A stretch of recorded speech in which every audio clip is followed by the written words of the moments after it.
Assalamualaikum warahmatullahi wabarakatuh. Kami dari kelompok 5 akan mempresentasikan hasil laporan kami, yaitu demonstrasi. Saya akan memperkenalkan anggota kelompok saya. Yang pertama dengan saya sendiri, Dimas Kristiadi, sebagai moderator, dan penyaji pertama yaitu Saudari Anissa Yunita Utami, penyaji kedua Saudari Wulandari, penyaji ketiga Saudari Puspa Maulina, penyaji keempat Mayeske Andini, penyaji kelima Saudari Novia Nur Afifah. Baik, materi pertama akan disampaikan oleh Saudari Anissa. Kepada Saudari Anissa dipersilakan. Baik, terima kasih kepada moderator yang telah memberikan saya waktu untuk memaparkan materi tentang konsep dasar demokrasi.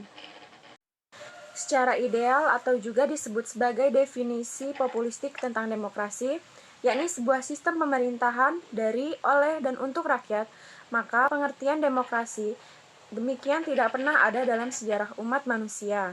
Dalam praktiknya, yang menjalankan pemerintahan bukan rakyat, tapi elit yang jumlahnya lebih sedikit. Karena itu, pengertian demokrasi populistik hendak tetap dipertahankan. Dahl mengusulkan konsep poliarki sebagai pengganti dari konsep demokrasi populistik tersebut. Dua pengertian demokrasi menurut para ahli. Berikut ini pengertian demokrasi menurut beberapa ahli. 1. Aristoteles. Menurut Aristoteles, demokrasi adalah suatu negara, suatu kebebasan, karena melalui kebebasanlah setiap warga negara bisa saling berbagi kekuasaan di dalamnya. 2. Abraham Lincoln. Menurut Abraham Lincoln, demokrasi is government of the people, by the people and for the people. Atau demokrasi adalah pemerintahan dari rakyat, oleh rakyat, dan untuk rakyat. Lalu A. Hans Kelsen. Menurut Hans Kelsen, demokrasi adalah pemerintahan oleh rakyat dan untuk rakyat. Yang melaksanakan kekuasaan negara ialah wakil-wakil rakyat yang terpilih. B. Sidney Hook. Menurut Sidney Hook, demokrasi adalah bentuk pemerintahan di mana keputusan-keputusan pemerintah yang penting secara langsung atau tidak didasarkan pada kesepakatan mayoritas yang diberikan secara bebas dari rakyat dewasa. C. Muhammad Hatta. Menurut Muhammad Hatta, demokrasi sebagai sebuah pergeseran dan pergantian kedaulatan raja menjadi kedaulatan rakyat. Terima kasih kepada Saudari Anissa yang telah memaparkan materi. Selanjutnya materi yang kedua akan disajikan oleh Saudari Wulandari. Pada Saudari Wulandari dipersilakan. Sebelumnya saya ucapkan terima kasih kepada moderator yang telah memberikan kesempatan kepada saya untuk menyampaikan materi selanjutnya, yaitu ciri-ciri demokrasi dan prinsip-prinsip demokrasi. Yang pertama, ciri-ciri demokrasi dibagi menjadi 3, yaitu yang pertama dilihat dari cara penyaluran kehendak rakyat. Yang A. Demokrasi langsung. B. Demokrasi perwakilan atau tidak langsung. Yang C. Demokrasi sistem referendum. Yang kedua, dilihat dari dasar atau paham ideologi yang dianut. Yang A. Ada demokrasi liberal. Yang B. Demokrasi rakyat atau proletariat. Yang C. Demokrasi Pancasila. Yang ketiga, dilihat dari perkembangan paham. Yang A. Ada demokrasi klasik. Yang B. Dilihat dari hubungan antara pemerintahan dengan rakyat.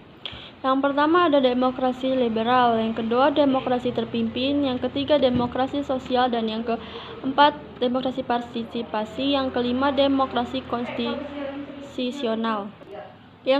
Selanjutnya ada prinsip-prinsip demokrasi. Yang pertama ada prinsip budaya demokrasi. Yang A ada kebebasan. Kebebasan adalah kekuasaan untuk membuat pilihan terhadap beragam pilihan atau melakukan sesuatu yang bermanfaat bagi kepentingan bersama atas kehendak sendiri, tanpa tekanan dari pihak manapun. Yang B ada persamaan. Setiap negara terdiri atas berbagai ras, suku, dan agama. Namun dalam negara demokrasi, perbedaan tersebut tidak perlu ditonjolkan, bahkan harus ditekankan agar tidak menimbulkan konflik. Yang C ada solidaritas. Rasa solidaritas harus ada di dalam negara demokrasi. Yang D ada toleransi, adalah sikap atau sifat toleran. Yang ada menghormati kejujuran. Kejujuran berarti kesediaan antar keterbukaan untuk menyatakan suatu kebenaran.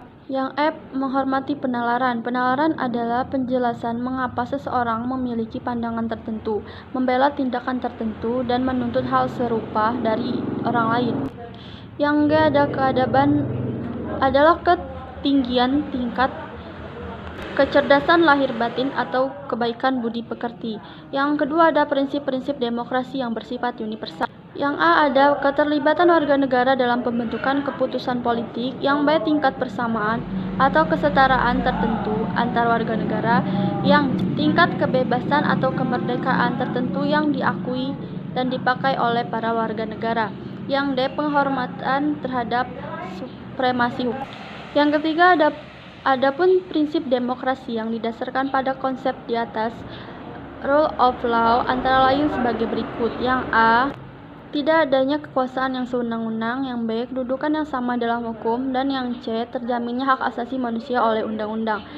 Mungkin itu saja yang dapat saya sampaikan. Terima kasih, saya kembalikan kepada moderator. Terima kasih kepada Saudari Wulandari yang telah memaparkan materinya. Selanjutnya materi yang ketiga akan disampaikan kepada Saudari Puspa. Pada Saudari Puspa dipersilakan. Baik, terima kasih saya ucapkan untuk moderator yang telah memberikan saya kesempatan untuk memaparkan sedikit materi. Langsung saja kita ke materi yang pertama. Materi yang pertama ialah ciri-ciri pemerintahan demokrasi. Setiap bentuk pemerintahan pastilah memiliki ciri-ciri. Apa sajakah ciri-ciri pemerintahan demokrasi tersebut? Yaitu yang pertama, adanya keterlibatan warga negara atau yang disebut dengan rakyat dalam pengambilan keputusan politik, baik langsung maupun tidak langsung atau perwakilan. Yang kedua, adanya persamaan hak bagi seluruh warga negara dalam segala bidang. Yang ketiga, adanya kebebasan dan kemerdekaan bagi seluruh warga negara. Yang keempat, adanya pemilihan umum untuk memilih wakil rakyat yang duduk di lembaga perwakilan rakyat. Materi yang kedua yaitu landasan-landasan demokrasi Indonesia. Apa sajakah itu? Yang pertama, pembukaan Undang-Undang Dasar 1945 yang berisi alinea pertama yang berbunyi kemerdekaan ialah hak segala bangsa.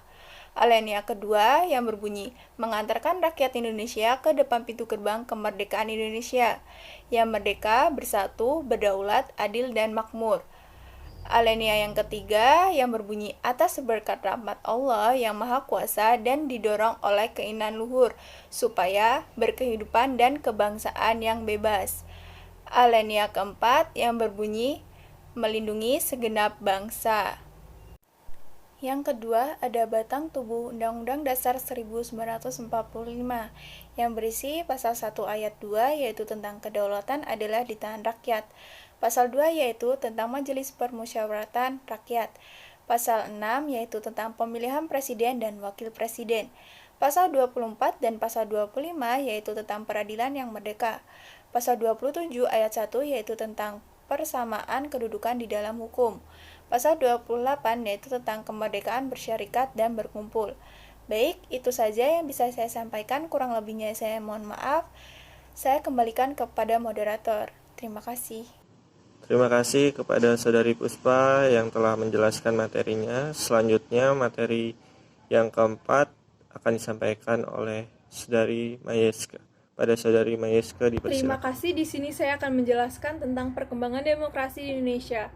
Setelah Orde Baru tumbang yang ditandai oleh turunnya Soeharto dari kursi kepresidenan pada bulan Mei 1998, terbuka kesempatan bagi bangsa Indonesia untuk kembali menggunakan demokrasi. Gerakan demokrasi setelah Orde Baru dimulai dengan gerakan yang dilakukan oleh masyarakat secara spontan. Pemerintah kemudian membuka peluang yang lebih luas untuk melakukan demokrasi dengan mengeluarkan 3 undang-undang politik baru yang lebih demokrasi pada awal 1999. Langkah selanjutnya adalah amandemen Undang-Undang 1945 yang bertujuan untuk menegakkan demokrasi secara nyata dalam sistem politik Indonesia. Menurut Ajumardi Azra, perkembangan demokrasi Indonesia dari segi waktu dapat dibagi dalam 4 periode. Yang pertama adalah periode 1945 sampai dengan 1959. Demokrasi pada masa ini dikenal dengan sebutan demokrasi parlementer. Sistem ini mulai berlaku sebulan setelah kemerdekaan diproklamasikan. Sistem ini kemudian diperkuat dalam Undang-Undang 1949 atau Konstitusi RIS dan Undang-Undang Sementara 1950. Meskipun sistem ini dapat berjalan dengan memuaskan di beberapa negara di Asia, sistem ini ternyata kurang cocok diterapkan di Indonesia. Hal ini ditunjukkan dengan melemahnya persatuan bangsa. Dalam Undang-Undang 1950, Badan Eksekutif terdiri dari Presiden sebagai Kepala Negara Konstitusional dan Perdana Menteri sebagai Kepala Pemerintah. Yang kedua adalah periode 1959 sampai dengan 1965. Demokrasi pada masa ini dikenal dengan sebutan demokrasi terpimpin. Dalam demokrasi terpimpin ditandai oleh tindakan yang menyimpang atau menyeleweng terhadap ketentuan Undang-Undang Dasar. Dan di dalam demokrasi terpimpin tersebut terdapat ciri-ciri, yaitu adanya dominasi dari presiden, terbatasnya peranan partai politik, berkembangnya pengaruh komunis, dan meluasnya peranan ABRI sebagai unsur sosial politik. Dekret Presiden 5 Juli dapat dipandang sebagai suatu usaha untuk mencari jalan keluar dari kemacetan politik melalui pembentukan kepemimpinan yang kuat. Yang ketiga adalah periode 1965 sampai 1998 atau Orde Baru. Demokrasi pada masa ini dinamakan demokrasi Pancasila. Menurut M. Rusli Karim, rezim Orde Baru ditandai oleh dominannya peranan ABRI, birokratisasi dan sentralisasi pengambilan keputusan politik, pembatasan peran dan fungsi partai politik, campur tangan pemerintah dalam persoalan partai politik dan publik, masa mengambang, monolitisasi ideologi negara, dan inkorporasi lembaga non-pemerintah. Yang keempat adalah periode 1998 sampai dengan sekarang atau reformasi. Orde reformasi ditandai dengan turunnya Presiden Soeharto pada tanggal 21 Mei 1998. Jabatan presiden kemudian diisi oleh wakil presiden yaitu Profesor Dr. Insinyur B.J. Habibie. Turunnya Presiden Soeharto disebabkan karena tidak ada lagi kepercayaan rakyat terhadap pemerintah. Orde Baru. Bergulirnya reformasi yang mengiringi keruntuhan rezim tersebut menandakan tahap awal bagi transisi demokrasi Indonesia. Transisi demokrasi merupakan fase krusial yang kritis karena dalam fase ini akan ditentukan kemana arah demokrasi akan dibangun. Terima kasih. Terima kasih kepada Saudari Mayeska yang telah memaparkan materinya. Selanjutnya materi yang terakhir akan disampaikan kepada Saudari Novia. Materi selanjutnya yaitu kasus demokrasi di Indonesia. Kasus Ahok hingga aksi demonstrasi sebagai salah satu wujud demokrasi aksi 4 November lalu yang melibatkan ratusan ribu muslim sedikit banyak telah mempengaruhi proses hukum kasus dugaan penistaan agama yang menjerat Basuki Cahayapurnama atau Ahok.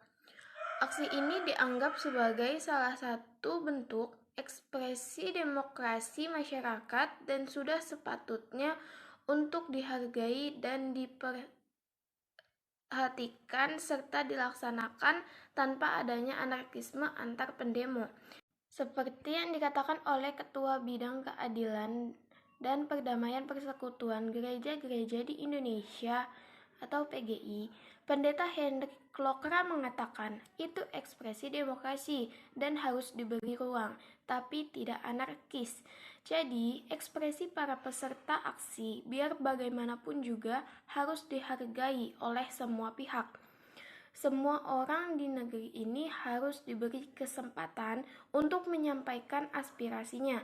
Aksi ini juga dipandang sebagai wujud demokratis yang luar biasa. Dalam aksi ini, setiap orang diberi hak untuk mengutarakan pendapatnya, dan ini merupakan bentuk kematangan demokrasi Indonesia. Sekretaris Eksekutif Komisi Keadilan dan Perdamaian Konferensi Wali Gereja Indonesia alias KWI, Romo PCSI Swantoko, kasus Ahok dan aksi demonstrasi ini juga sangat erat kaitannya dengan isu politik yang memang sedang berhembus kencang di kalangan masyarakat. DKI Jakarta yang memang akan melangsungkan pemilihan umum calon gubernur dan calon wakil gubernur yang baru. Banyak yang mengira aksi ormas Islam itu tak luput dari hembusan angin politik di belakangnya. Namun kalangan ormas selalu menepis pendapat itu dan dengan tegas mereka mengklaim bahwa aksi yang mereka lakukan tidak ada sangkut pautnya dengan politik, apalagi dengan Pilkada DKI Jakarta. Terima kasih kepada Saudari Novia yang telah memaparkan materinya.